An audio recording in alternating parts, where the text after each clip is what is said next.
Greetings, my fearless humans. Tonight, it's not the darkness under your bed you should fear, but what waits patiently, watching through the window, waiting to be seen. A night of pounding knocks and whispered threats you can't escape. So lock your doors, silence your phones, and don't even think about looking. Ladies and gentlemen, this is Tales of Darkness. Every night, no matter the weather, something walks down our street, whistling softly. You can only hear it if you read in the living room or the kitchen when they walk by. And it always starts at exactly 3:03. The sound starts faint, somewhere near the beginning of the lane, near the Carson place. We're towards the middle of the street, so the whistling moves past us before fading away in the direction of the cul-de-sac. When I was younger, my sister and I would sneak into the kitchen some nights to listen. Mom and Dad didn't tea like that, and we'd catch hell if they found us out there. But they were never too hard on us, since we always stuck to the one big rule. Don't try to look at whatever was whistling. My neighborhood is a funny place. I've lived here since I was 6, and I love it. The houses are small, but well kept, good-sized yards, plenty of places to roam. There are a lot of other kids here my age. I turned 13 back in October. We grew up together and would always play for a square in the cul-de-sac or roam around from back porch to back porch in the summer. This was a good place to grow up. I'm old enough to see it. And there's only the two strange things here: the night whistling and the good luck. The whistling never bothered me much. I couldn't even hear it from my bedroom. But Mom and Dad don't like talking about it, so I've stopped asking questions. My dad is a strong guy, tall and calm. He has an accent since he moved to the US as a kid. His family, my grandparents, they're from the islands. That's what they call it. My dad, the only time he isn't so calm is if the whistler comes up. He talks a little quicker, then eyes move faster, and he tells us not to think about it so much and to always remember the one rule, the big rule. Don't try to look outside when the whistler goes past. Not that we could look even if we wanted. See, there are shutters on the inside of every window. Thick pieces of heavy canvas that pull down from the top and latch to the bottom of the window frame. Each latch even has a small lock about the size of what you'd find on a diary. My dad locks those shutters every night before we all go to bed and keeps the key in his room. My mom, I don't know what she thinks about the whistling. I've seen her out in the living room before, at 3:03 when the sound starts. I could see her if I cracked my door open just an inch to peek. She's not out there often. At least I haven't caught her much. But once or twice a month, I think she sits out there on our big red couch, just listening. The whistler has the same tune every night. It's cheerful. Da-da, da-da, dum. Da-da-da-da, dum.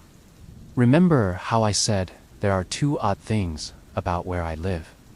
Well, besides our night whistler, everyone in my neighborhood is really lucky. It's hard to explain, and Dad doesn't like us talking about this part much either. But good things just seem to happen to people around here a lot. Usually, it's small things: winning a radio contest, or getting an unexpected promotion at work, or finding some arrowheads buried in the yard. You know, the authentic kind. The weather is pretty good, and there is no crime, and everybody, as gardens bloom extra bright in the fall. A million little blessings I've heard my mom say about living here. But the main reason we stay here, why we moved here in the first place, is my sister Nola.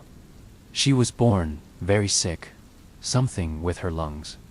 We couldn't even bring her home when she was born, only visit her in the hospital. She was so small, I remember, small, even compared to the other babies. A machine had to breathe for her. We moved into our house here to be closer to the hospital. As soon as we moved here, Nola started getting better. The doctors couldn't figure it out. They chalked it up to whatever they were doing. But we all could tell they were confused. But my parents knew, even I knew. Nola getting better was just another of the million little blessings we got for living in our neighborhood. So that's why we stayed, even after we found out that for every small miracle that happens here, every day, now and then, some bad things happen. But they only happen if you look for the whistler. See, our neighborhood has a welcoming committee. They show up with macaroni, casserole, and a gift basket, and a manila folder. Whenever someone new moves in, they're very friendly. 4 people showed up when we moved in 7 years ago. The committee made small talk, gave me a Snickers bar, and took turns holding Nola. It was her first week out of the hospital, so they were extra careful. Then the committee asked to speak to my parents in private.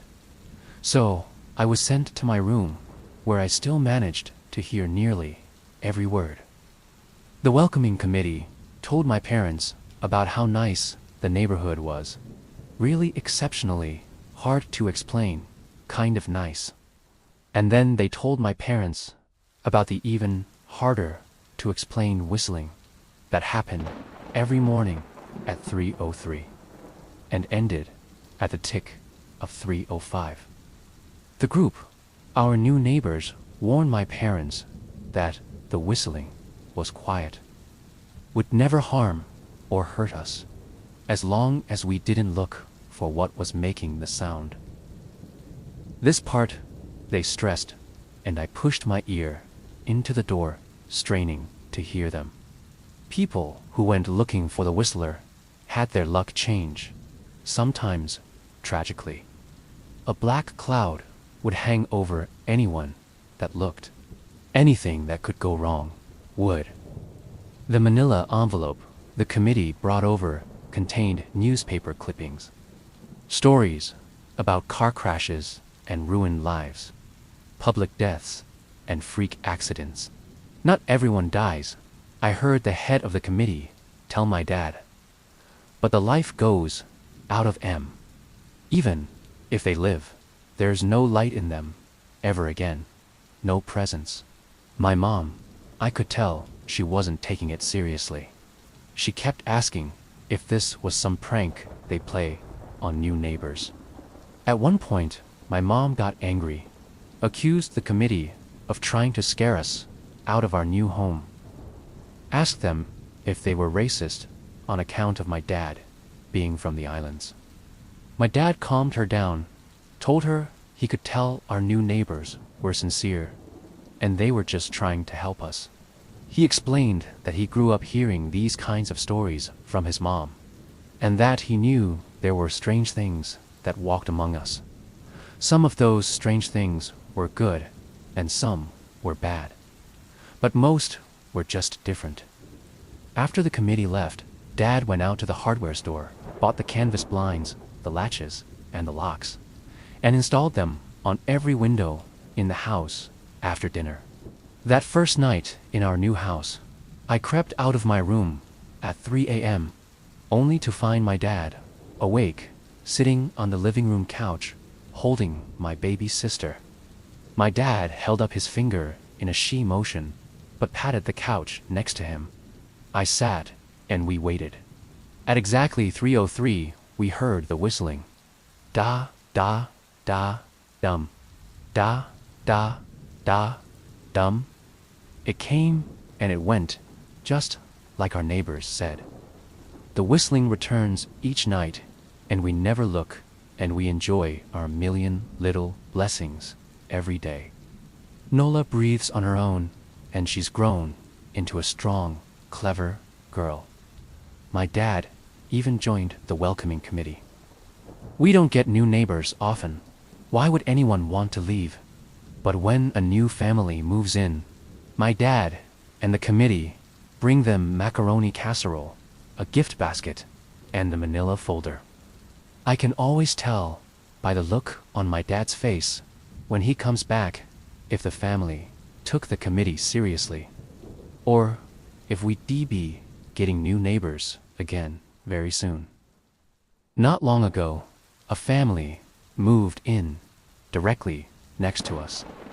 The previous owner, Ms. Maddie, passed away at age 105. She'd lived a good, long life. Our new neighbors seemed like they'd fit in just fine. They believed the welcoming committee took my dad's advice about the locking shutters, since they had a young child of their own. Whatever newspaper clippings were in that manila envelope, whatever evidence, my dad never let us see. But I imagine it must have been awfully convincing, since our neighbors got along with no issues for the first month. One night, when our new neighbors had to leave town, they sent their son, Holden, to stay with us. He was 12, a year under me in school. I didn't know him well before that night. But as soon as his parents dropped him off after dinner, I could tell it was going to be a bad time. Do you know who is always out there whistling every night? Holden asked the moment the adults left the room. The three of us were sitting in the den, some Disney movie playing idly on the television.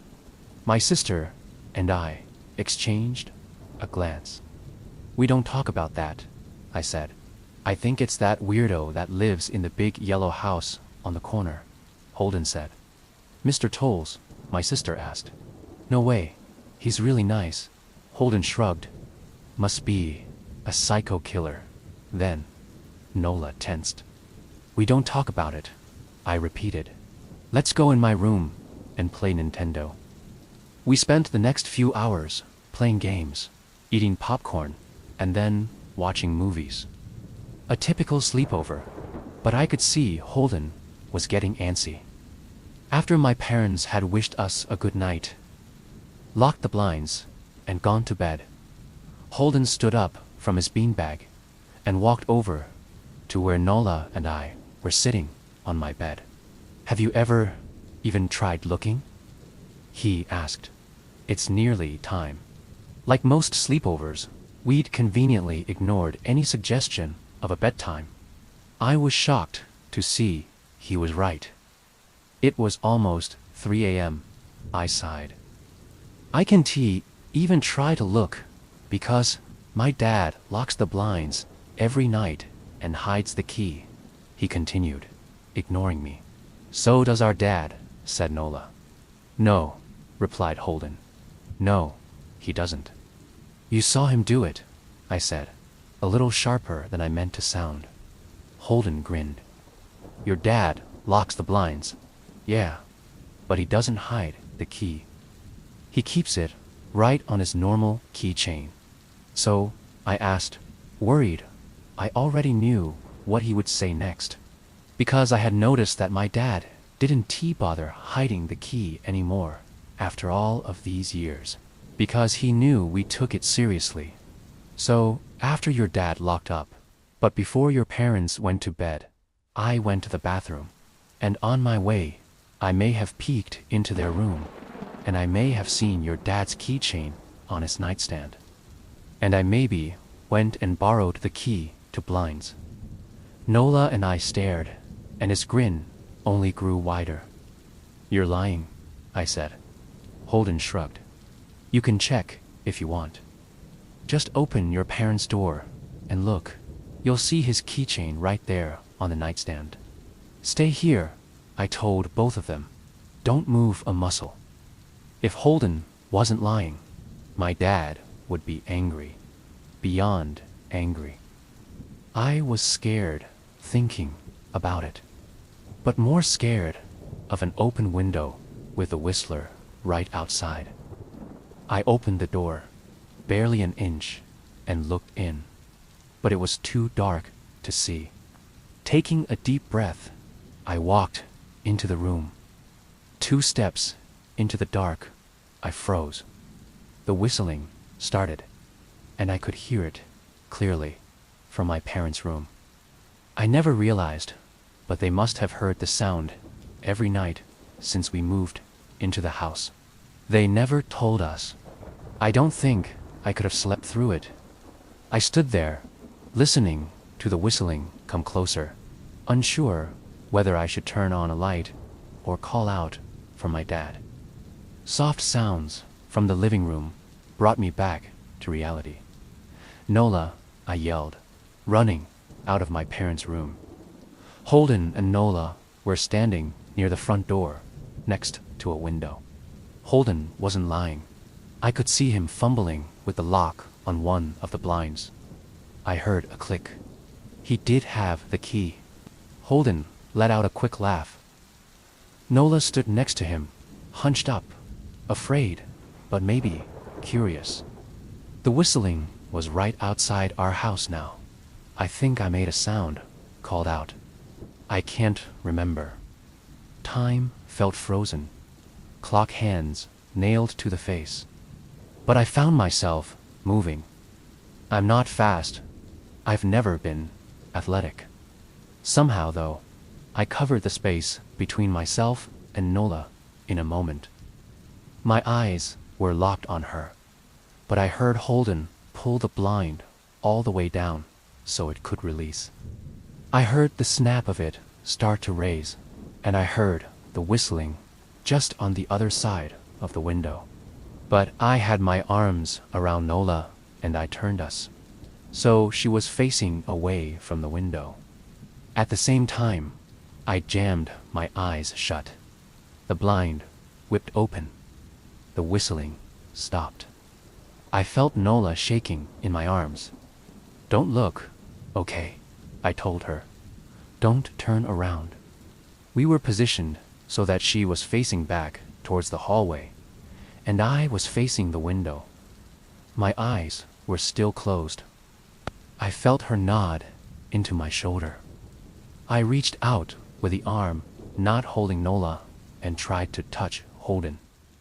My hand brushed against his arm. He was shaking worse than Nola.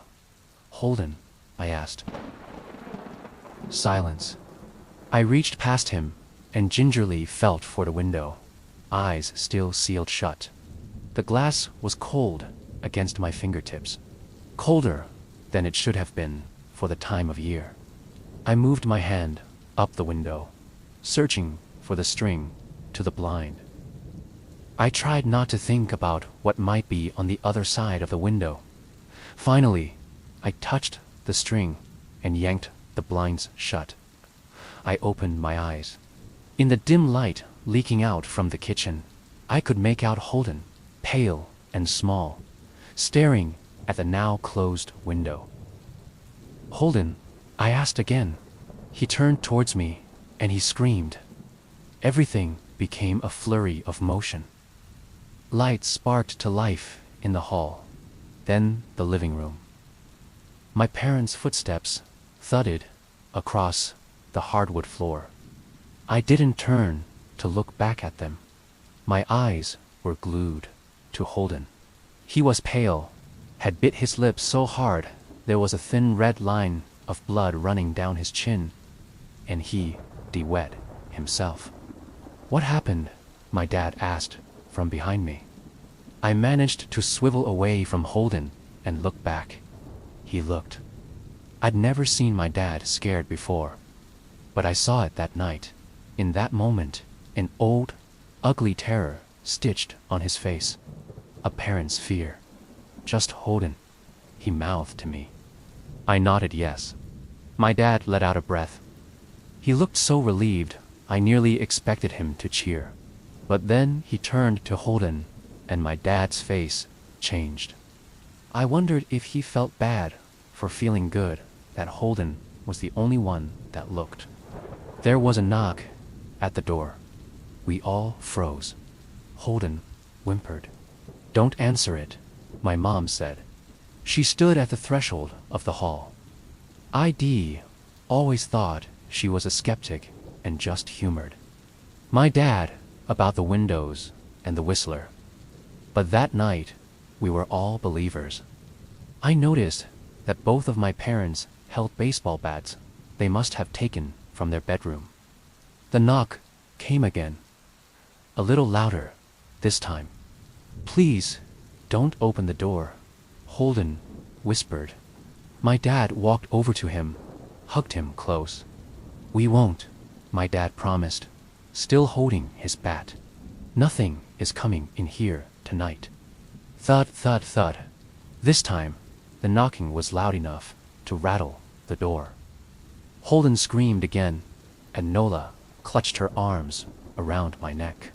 My mom came over and knelt down next to us, wrapping my sister and me close. Thud, thud, thud. "Call the police," my mom whispered to my dad. The knocking instantly stopped. My dad looked over his shoulder at us. Do you think?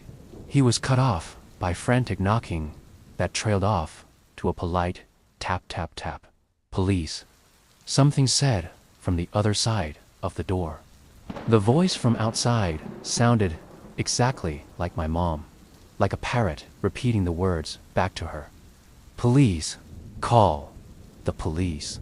Tap, tap, tap, police." My mom pulled us closer. "Police, police, police, police, police. Please stop," I heard her whisper. "I don't think calling them will help," my dad said. "How will we know when they're the ones at the door?" The knocking came back harder than before. The door shook. Then it stopped. After a long moment, I heard the knocking again. But it was coming from our back door. We all turned together towards the back door, but the knocking immediately returned to the front door. Front to back, back to front, loud, then quiet, then loud again. Suddenly, the sound was coming from both doors at once. Big, heavy blows like a sledgehammer. Then, something started rapping against all of the windows in the house. Then the walls. It was like we were living inside a drum with a dozen people trying to play at once. Or we were a turtle and something was attempting to claw us out of our shell. "Stop," Holden yelled. The knocking died.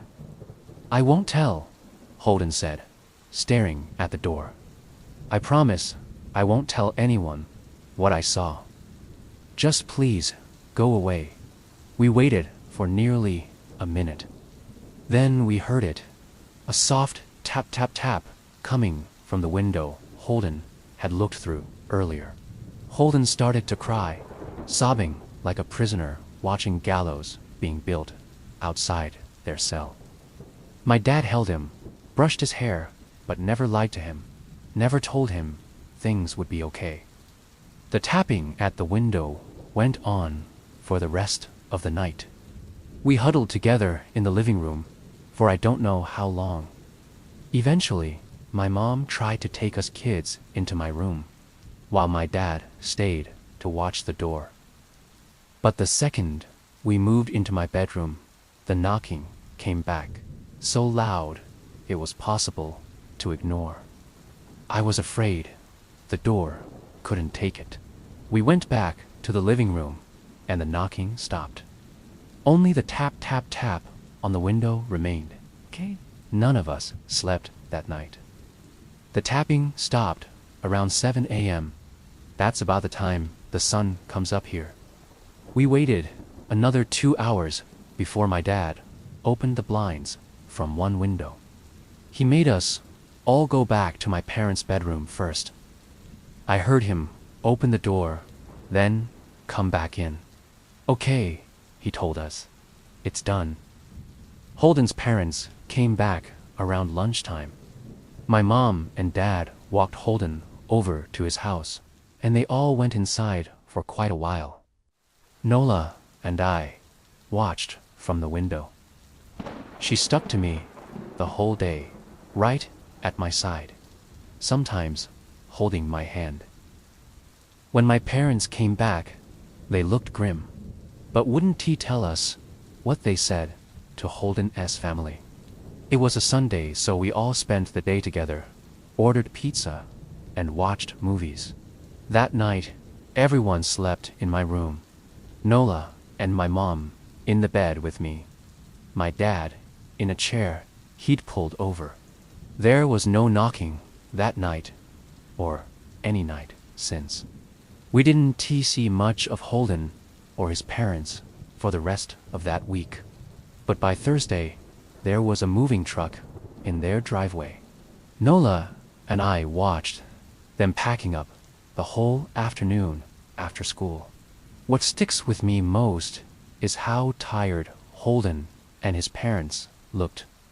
All three had the same pallor, grim mouths and lightless eyes. Even from across the street, I could tell something was very wrong. Holden and his family were gone before sunset.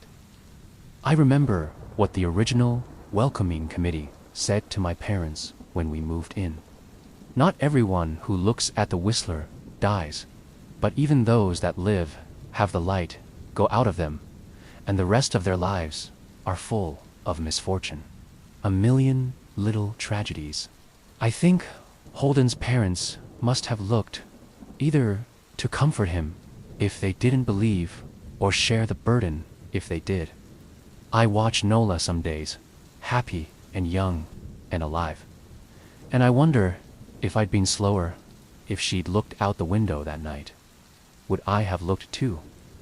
To comfort her, to share that burden. I'm glad I don't have to find out. We still live in that house, in that neighborhood. We still hear our Whistler walking past every night. The blessings, the luck, the good things here are too good to leave. But we're careful. We don't have friends over to spend the night anymore. And my dad hides the key to the blinds very, very well. Not that I've gone looking. Some things you just don't need to look for. We settle for this night, my mere mortals. Like and subscribe before the night resets, or before it is too late. Sleep tight, though honestly, it's already too late, isn't it?